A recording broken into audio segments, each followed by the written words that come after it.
or simple reversal patterns using Japanese candlesticks. Have you heard the saying, the trend is your friend? Well, this is the opposite. Eventually, any trend is going to break, and this strategy helps you know when that's about to happen. To do this, we need to be able to recognize 4 simple candlestick patterns. We'll start by putting the hammer down. A hammer is a candle with a small body and a long shadow beneath it.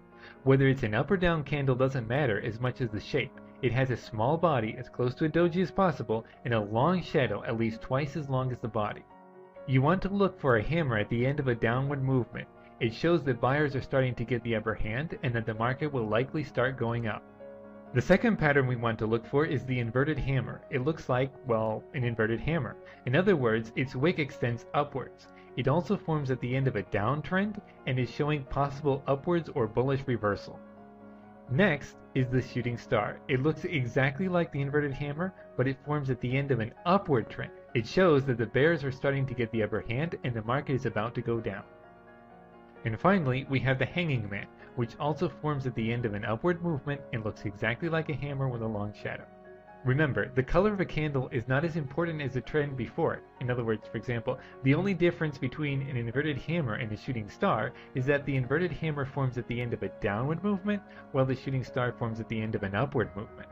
Now that we know what patterns we're looking for, we can incorporate them into trading strategy.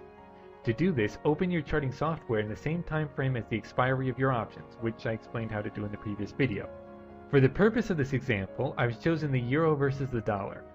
We follow the market until one of these patterns emerges.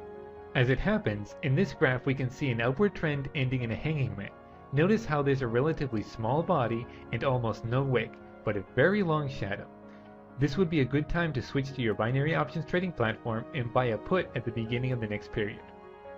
If we check back at the time of the expiry, we can see that the euro-dollar pair went down and our theoretical put expired in the money. Try opening your charting software now and see if you can identify any of these patterns. We'll get into some more easy to identify